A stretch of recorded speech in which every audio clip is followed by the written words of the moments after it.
लेकिन फिर भी अंदर खाने चर्चा जरूर है कि कुछ ढील मिल सकती है जी।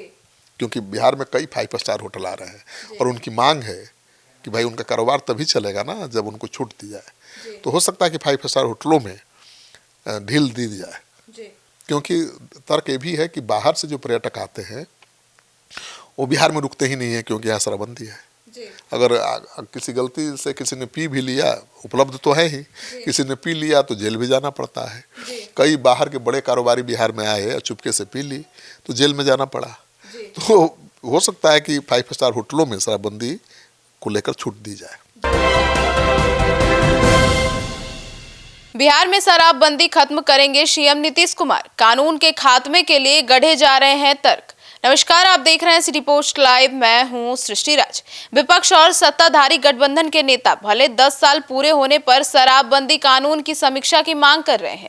बिहार में शराबबंदी कानून लागू होने के 10 साल बाद इसकी समीक्षा करने, पीने वालों के लिए थोड़ी छूट देने या बंदी की खत्म करने की मांग उठ रही है। मांग करने वालों में उन दलों के विधायक भी हैं जिन्होंने एक मत से कानून बनाने पर रजामंदी जताई थी। अब विस्तार में जानकारी देने के लिए इस मुद्दे पर हमारे साथ मौजूद हैं chief editor Shrikant Pratyush sir. शराबबंदी खत्म करने की या फिर इसमें छूट देने की मांग जोर पकड़ रही है। अब सत्ताधारी और विपक्ष के नेता दोनों शराबबंदी कानून की समीक्षा की मांग कर रहे हैं। देखिए, ये तो सच है कि शराबबंदी बिहार में 10 साल से है, लेकिन इसके बावजूद अवैध कारोबार शराब का धड़ल्ले से चल रहा है और मुझे लगता है कि बहुत बड़ा स्वरूप ले चुका है। शराबबंदी कानून को लेकर विधानसभा और राजनीतिक हलकों में बहस छिड़ी हुई है। विधानसभा में भी बहस हो रही है, मांग उठ रही है। वर्ष 2016 से ही बिहार में पूर्ण शराबबंदी है। नीतीश की परेशानी ये है कि कानून खत्म करने के पक्ष में न तो विपक्ष के नेता हैं और बल्कि सत्ता पक्ष के भी नेता हैं। मतलब शराबबंदी खत्म करने की मांग केवल विपक्ष नहीं उठा रहा है, सत्ताधारी दल के विधायक भी इसकी मांग उठा रहे हैं। विधानसभा में एनडीए के घटक दल राष्ट्रीय लोक मोर्चा के विधायक माधव आनंद ने भी शराबबंदी कानून की विस्तृत समीक्षा की मांग की। उनका कहना है कि अब इससे नफा नुकसान का आकलन किया जाना चाहिए। एक तरफ राज्य को शराबबंदी से वित्तीय नुकसान हो रहा है, तो दूसरी ओर होम डिलीवरी से शराब सर्वत्र उपलब्ध है। एनडीए के ही एक और घटक हिंदुस्तानी अवाम मोर्चा के संस्थापक केंद्रीय मंत्री जीतन राम मांझी तो कई बार शराबबंदी कानून का समीक्षा की मांग कर चुके हैं। सर, तो शराबबंदी से राज्य को भारी वित्तीय नुकसान हो रहा है? हम हो तो रहा है, शराबबंदी से राज्य को भारी वित्तीय नुकसान तो हो रहा है। गरीबों पर शराबबंदी कानून के तहत मामले भी दर्ज हो रहे हैं। ज़्यादा गरीब लोग ही शराबबंदी कानून के तहत जेल में हैं। असली माफिया बच जा रहे हैं, जबकि गरीब शराब पीने के चक्कर में जेल जा रहे हैं। मांझी पहले भी थोड़ी पीने की इजाज़त की मांग करते रहे हैं। शराबबंदी पूरी तरह फेल है वो कहते रहे हैं। विपक्ष के विधायकों ने अपनी दलील भी दी विधानसभा में और कांग्रेस के एक नेता ने तो यहाँ तक दावा कर दिया अपने दलील को मजबूत करने के लिए कि विधानसभा में भी डिमांड पर शराब पहुँच सकती है। गनीमत है कि उन्होंने मंगाया नहीं। सभी विधायकों, अधिकारियों और पुलिस वालों का ब्लड टेस्ट कराने की मांग कर दी और उन्होंने कहा कि ऐसा होगा तो हकीकत सामने आ जाएगी।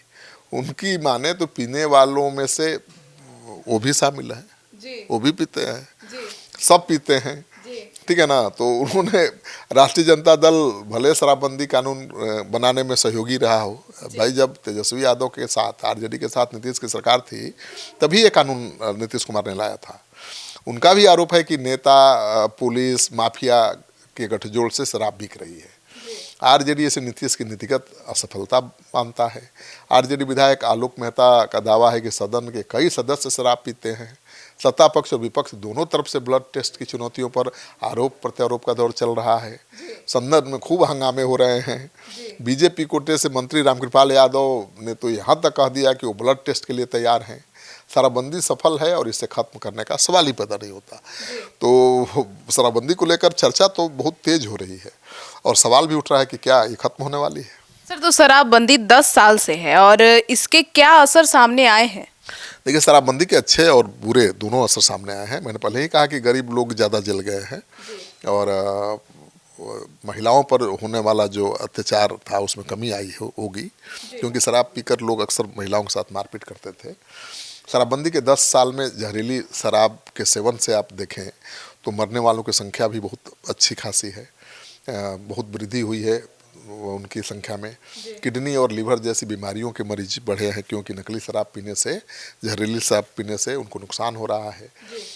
सरकारी आंकड़ों के मुताबिक जहरीली शराब पीने से अब तक 190 लोगों की मौत हुई है। सरकार ने मुआवजे का प्रावधान भी किया है, लेकिन इसका लाभ सबको मिल नहीं पाता है। वैसे अनधिकृत तौर पर मौतों का आंकड़ा इससे अधिक होगा। होता क्या है ना, ज़्यादातर मामलों में जहरीली शराब से मौतों को लोग छुपा लेते हैं। बिना कानूनी प्रक्रिया के ऐसे आंकड़े सरकार की सूची में नहीं होते।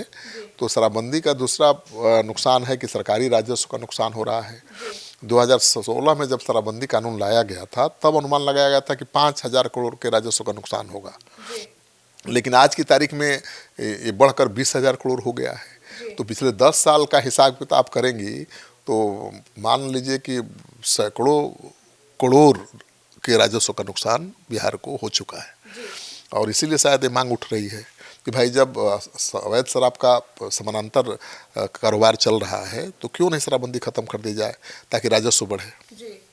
सर, तो अवैध शराब जो है वो अवैध शराब के कारोबार से बिहार में बढ़ती पैरेलल इकोनॉमी भी खड़ी हुई है। हाँ, वही तो मैंने कहा कि शराबबंदी में अवैध शराब का कारोबार खूब फल फूल रहा है। जितनी बड़ी कार्रवाई हो रही है शराब तस्करों के खिलाफ, उतना ही बड़ा चेहरा शराब तस्करी का सामने आ रहा है। बड़े बड़े कारोबारी बन गए हैं अपराधी शराब के, देखते ही देखते रातों रात अमीर बन जा रहे हैं। पुलिस वाले अवैध शराब के धंधे से कमाई में जुटे हैं। अपराधियों पर कम, अपराध पर कम उनका ध्यान है और शराब पकड़ने और उससे वसूली पर ज़्यादा ध्यान है। कई बार तस्करों और पुलिस वालों की साठगांठ भी सामने आ चुकी है। कई पुलिस वालों के खिलाफ कार्रवाई भी हुई है, लेकिन कहाँ पुलिस वालों की शराब तस्करों से साठगांठ खत्म हो रही है। देखिए, पहले भी कर्पूरी ठाकुर ने सीएम रहते शराबबंदी का प्रयास किया था, लेकिन जिस तरह की स्थिति अभी है वैसी ही स्थिति तब भी पैदा हुई थी। अवैध शराब का कारोबार फलने फूलने लगा था और शराब माफिया का दबाव बढ़ने लगा। 1977 में शराबबंदी शुरू हुई थी और 1989 में उसको खत्म करना पड़ा था 2 साल बाद। मोरारजी देसाई ने बॉम्बे प्रांत का सीएम रहते हुए 1950 के दशक में मुंबई में शराबबंदी की थी और उन्हें भी अपने फैसले से पीछे हटना पड़ा था। पीएम बनने पर देसाई ने राष्ट्रीय स्तर पर चरणबद्ध ढंग से दारूबंदी की, लेकिन उन्हें बैकफुट पर आना पड़ा। यही हाल दूसरे राज्यों का भी रहा है। जहां शराबबंदी हुई उनके पीछे सरकारों को हटना पड़ा है। फिलहाल 4 राज्यों में शराबबंदी लागू है, गुजरात, बिहार, नागालैंड और मिजोरम। लेकिन गुजरात में कोटा फिक्स है, माने वहाँ आपको आधार कार्ड दिखाकर आपका कोटा मिल सकता है। लेकिन बिहार में तो पूर्ण शराबबंदी है। यहाँ तो शराब पीना और बेचना दोनों अपराध है। और यही मांग है कि शराबबंदी में ढील दी जाए, या तो कोटे फिक्स कर दिया जाए गुजरात की तरह, बड़े बड़े होटलों में छूट दी जाए जहाँ गरीब लोग जाकर नहीं पी सकते हैं। गरीबों की चिंता है ना सरकार को। अब कोई बड़ा डॉक्टर, बड़ा इंजीनियर कोई दिन भर काम करने के बाद 2 पैक शराब पीता है, तो उससे क्या नुकसान है। महंगी शराब पीता है और बीमार पड़ेगा तो उसके पास पैसा होता है, वो अपनी किडनी का इलाज करवा सकता है। चिंता तो गरीब के स्वास्थ्य को लेकर होती है ना, कि गरीब कैसे बीमार पड़ेगा तो इलाज कराएगा। तो गरीब तो 5 स्टार होटल में जाकर दारू थोड़े पिएगा, ठीक है ना। तो ये सब तर्क दिए जा रहे हैं। सर, तो क्या नीतीश कुमार मानेंगे शराबबंदी की समीक्षा करने के लिए? देखिए, विपक्ष और सत्ताधारी दल के नेता भले 10 साल पूरे होने पर शराबबंदी की समीक्षा की मांग कर रहे हैं, पर मुझे नहीं लगता है कि नीतीश कुमार इसके लिए तैयार होंगे। इसकी बड़ी वजह यह है कि उन्होंने महिलाओं की सलाह पर ही 2016 में शराबबंदी लागू किया था और तब बिहार में महागठबंधन की सरकार थी, यानी आज का विपक्ष भी इस कानून के पक्ष में था। बीजेपी और उसके सहयोगी दलों ने भी तब उदार मन से नीतीश कुमार का साथ दिया था। इसका सियासी नफा नुकसान नीतीश कुमार पूरी तरह से जानते हैं। 2020 के विधानसभा चुनाव और 2024 के लोकसभा चुनाव में नीतीश को महिलाओं का पूरा साथ मिला, तो इसके पीछे शराबबंदी कानून माना जाता है। 2025 के विधानसभा चुनाव में शराबबंदी खत्म करने के वादे के साथ मैदान में उतरे थे जनसुराज के सूत्रधार प्रशांत किशोर। महिलाओं ने उनको ठिकाने लगा दिया। जेडीयू की सीटें भी बढ़कर करीब 2 गुनी हो गई, 43 से 85 हो गई। इसलिए नीतीश कुमार तमाम आलोचनाओं के बावजूद शायद ही इसकी समीक्षा के बारे में सोचेंगे, क्योंकि उनका मानना है कि शराबबंदी के कारण ही उनको महिलाओं का समर्थन मिल रहा है। इतना बड़ा जोखिम लेंगे वो कि शराबबंदी खत्म करके महिलाओं को नाराज करने का, मुझे नहीं लगता है। आरजेडी को शराब कारोबारियों ने विधानसभा चुनाव में 46 करोड़ रुपए दिए थे, ये आरोप लगाता है सत्ताधारी दल। और इसीलिए आरजेडी के लोग चाहते हैं कि शराबबंदी खत्म हो जाए। तो तरह तरह के आरोप प्रत्यारोप का दौर जारी है, बहस भी हो रही है, लेकिन फिर भी अंदर खाने चर्चा जरूर है कि कुछ ढील मिल सकती है, क्योंकि बिहार में कई 5 स्टार होटल आ रहे हैं और उनकी मांग है कि भाई उनका कारोबार तभी चलेगा ना जब उनको छूट दी जाए। तो हो सकता है कि 5 स्टार होटलों में ढील दी जाए, क्योंकि तर्क ये भी है कि बाहर से जो पर्यटक आते हैं वो बिहार में रुकते ही नहीं है, क्योंकि यहाँ शराबबंदी है। अगर किसी गलती से किसी ने पी भी लिया, उपलब्ध तो है ही, किसी ने पी लिया तो जेल भी जाना पड़ता है। कई बाहर के बड़े कारोबारी बिहार में आए, चुपके से पी ली तो जेल में जाना पड़ा।